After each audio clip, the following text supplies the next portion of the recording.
has a real impact on someone's life, it's hard not to take it personally. There's a dangerous surge in hostility towards justices for doing their jobs and say, yeah, well, some of your decisions affect people's life. No, it's the Supreme Court.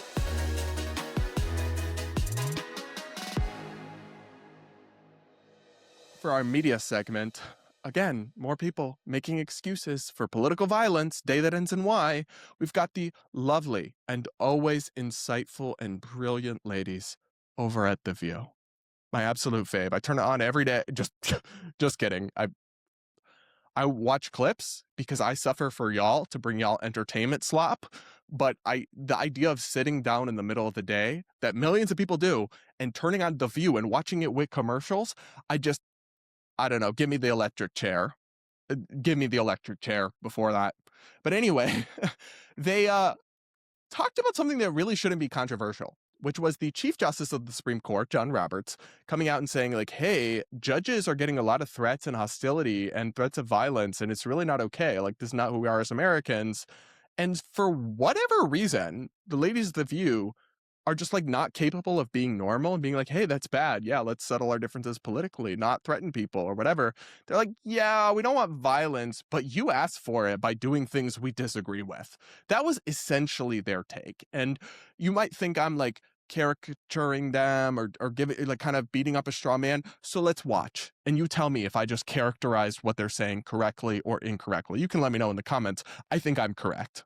I mean, I always think I'm correct, but especially on this, I think I'm correct. Let's watch this first clip. Personally directed hostility is dangerous, and it's got to stop. So, but when a court ruling... Oh, for context, guys, remember somebody showed up at Brett Kavanaugh, one of the Supreme Court's justices' homes, with the plans to kill him. Like, this is not just a hypothetical discussion. There is a real surge in threats against officials. And so you'd think we could all just come together and be like, this is horrible, it needs to stop, without being like, yeah, but you kind of asked for it. Here we go. Has a real impact on someone's life. It's hard not to take it personally. Well, yeah. I think. And but I don't think that's really what he's talking about.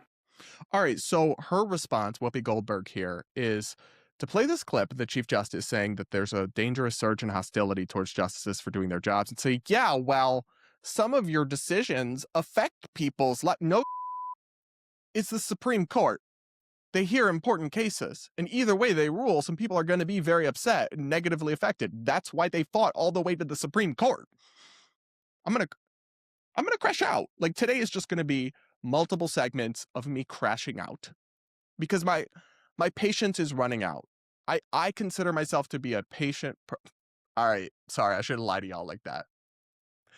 Y'all, I should not lie to y'all like that. I'm sorry. I apologize to you for lying. I consider myself a person usually able to like be a tiny percent patient with Delulu and wait before I snap. Today, I'm just snapping. I don't know what it is, what it's in the water, something in my oatmeal this morning. Today, I have zero tolerance for the BS. And this to me is crazy that your response wouldn't just be, he's so right. Let's all come together, stop threatening people, settle our differences. Like, how is no one capable of being just sane and reasonable and normal anymore? No one. I turn on any TV station, I watch anything, I watch any of these podcasters. They're all just saying crazy, deranged stuff constantly. Where are the normal people at? I know they're in my audience, but like where else? Because there's not that many of us. Ay, Dios mío. I think he's talking about perhaps people who talk about their judicial system as though it were something he controlled. I'm not saying anyone in particular. Oh, she's suggesting maybe Trump. That's what he's talking Look, about. I don't. But that's just funny because like Democrats have called many elected Democrats have called the Supreme Court totally illegitimate and Trump puppets. And now that they've ruled against Trump several times, they're suddenly like not admitting they were wrong, but they're just chilling with that rhetoric a little bit. But let's not, I think the way President Trump speaks about the Supreme Court and speaks about judges is crazy. Like some of the late night truth social screeds that he does. But like, let's not act like Democrats are just totally respectful of the rule of law and the Supreme Court, and they treat it totally with seriousness and respect. No, they literally want it. Many of them want to destroy it and pack the Supreme Court and turn it into a partisan joke, and they call it illegitimate. So that you can't pretend like Whoopi is doing here. Oh, it's just Trump who raises hostility towards the Supreme Court. No, ma'am, it is not. Look, I don't think that there should be any threats of violence towards the judges or towards anybody. Yeah. But in terms of Roberts, he opened the door to Trumpism. I'm sorry. Why does that statement have to come with a but? Why can't you just say, I agree. I really don't think there should be threats of violence against anybody, even when we disagree strongly about important things.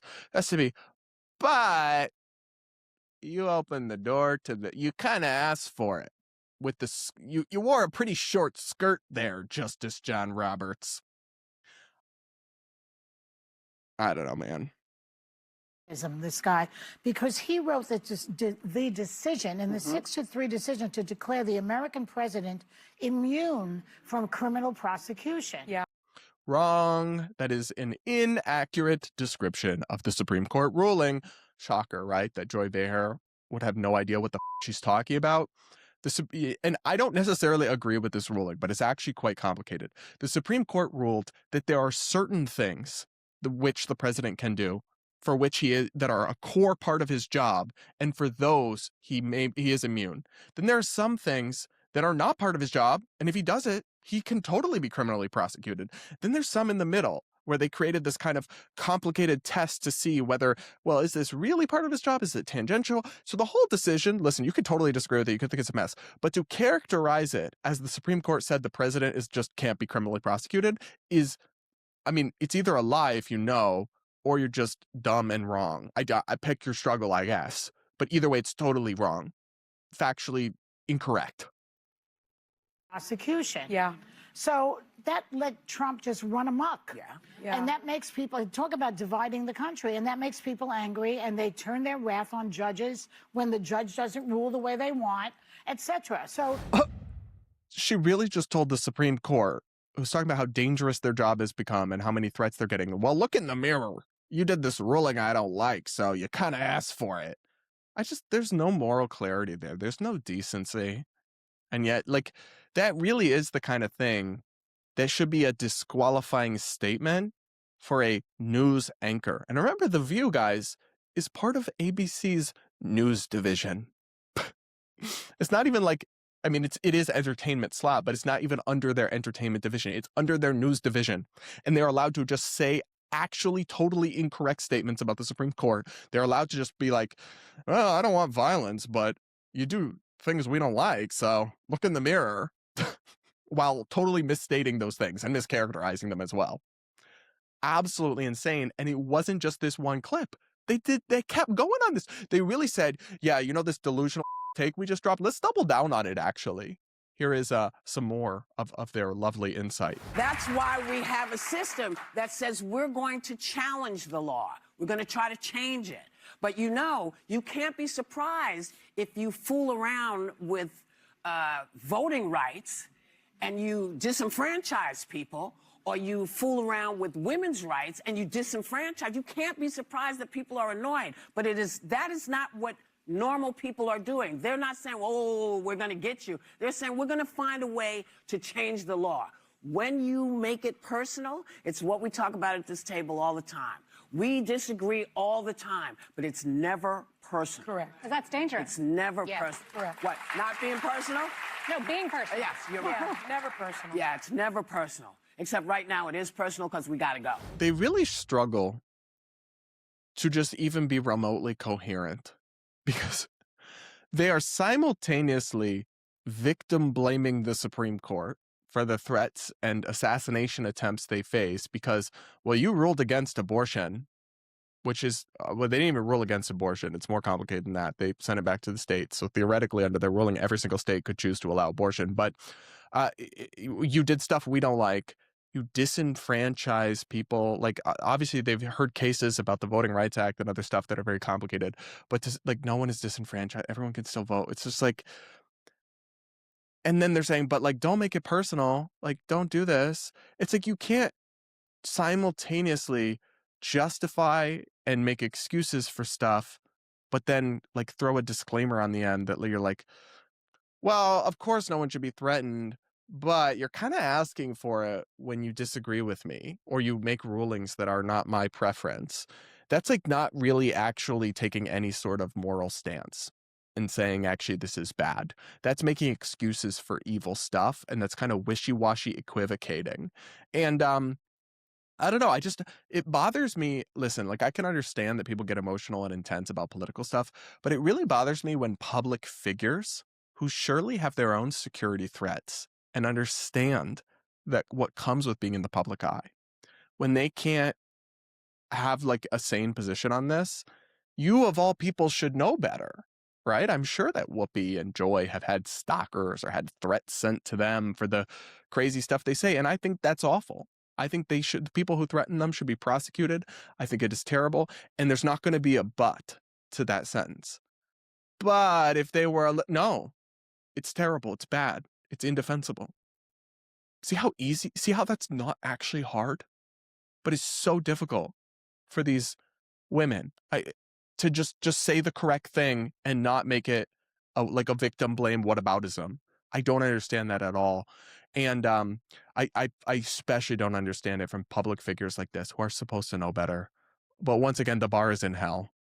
It's like we're playing a game of limbo, but the limbo bar is like standards of decency, integrity, morality, consistency. And we can't play limbo anymore because the bar's just on the ground. It's just touching the wood floor. You can't, like, how can you squeeze under it when it's literally in contact with the floor?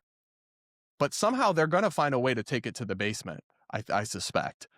And things will keep getting better, I'm sure. Sorry for this, like, extremely depressing episode of just me crashing out and telling you how everything is going awful. But that's it's the name of the show, I guess. Brad versus everyone. We mean that literally.